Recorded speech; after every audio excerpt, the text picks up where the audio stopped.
পাটুলি পার করে দিয়েছি, আর পাটুলির সিগন্যালটাও পার করে দিয়েছি। এই যে এবার বাঁদিকে দেখছো, বাঁদিকে বিভিন্ন রকমের ফুলের গাছ আছে, সব বিক্রি করে বাঁদিকে।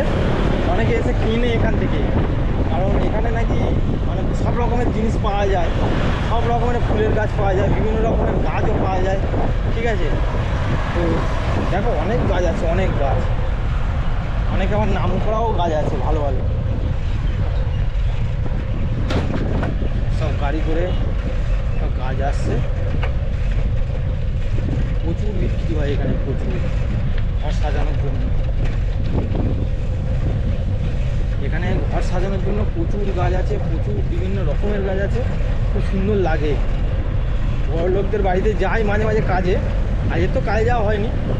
আর একদিন গিয়েছিলাম বারাইপুরে একটা রাজমাঠে একটা বাড়িতে, ওখানে বিভিন্ন রকমের গাছ আছে, আমি জীবনে দেখি, পুরো সাজানো, খুব সুন্দর লাগে। কিন্তু বাড়িতে যখন মানে গাছ দিয়ে সাজাবে, ফুলের গাছ দিয়ে, খুব সুন্দর লাগে, তাই না?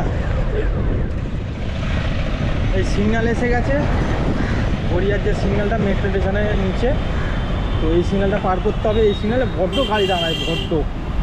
আবার অফিস টাইম, এটা ছুটি হয়েছে, আর বিরাট ভিড় হবে। তো তার আগে আমাকে বাইপাস নিতে যেতে হবে। এখান দিয়ে এই দেখো ঢুকিয়ে কী করলো দেখো,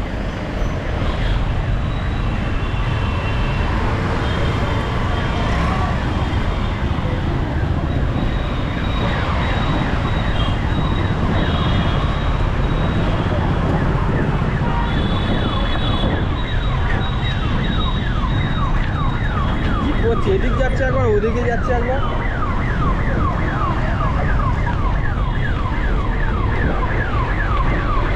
সিগন্যালটা দেখে তো কেমন গাড়ি, ভর্তি গাড়ি থাকে এখানে, ভর্তি। আর এই বাসগুলো তো গোলায়।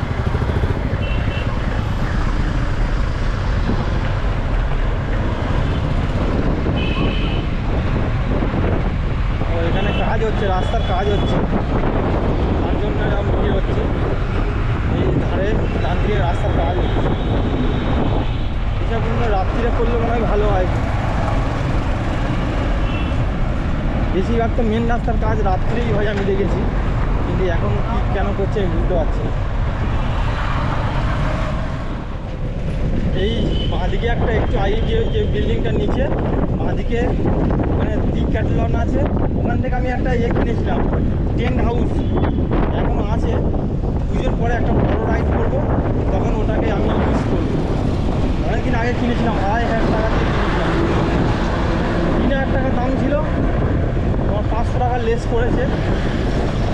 তো ওখানে 2-3 জন মতো শোয়া যাবে, মোটামুটি বড় আছে, ভালো, খুব সুন্দর। তো ওটাকে আমি বড় যখন রাইড করবো তখন নিয়ে যাব। আর রাস্তা দেখো কি খারাপ রাস্তা, তো ব্রিজে উঠবো।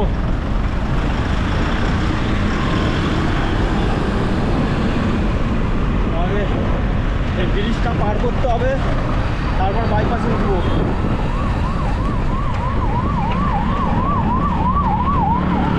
উঠতেই একটু কষ্ট হয়, এছাড়া আর কিছু নয়।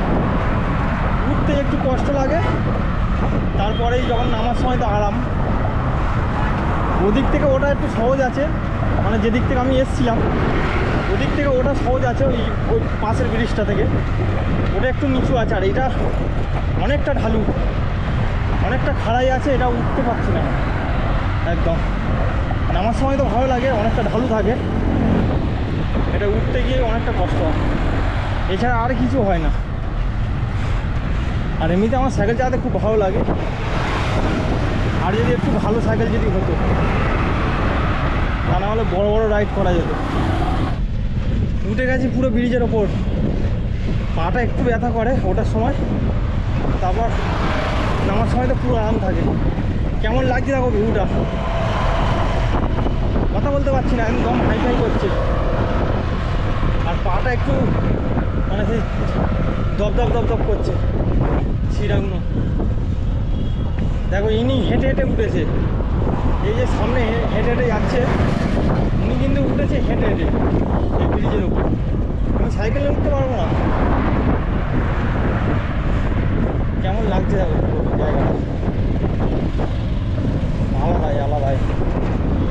যদি বাইক থাকতো আলাদা এক্সপিরিয়েন্স হয় বাইকে, আর বেশি লংয়ে যাওয়া যায়।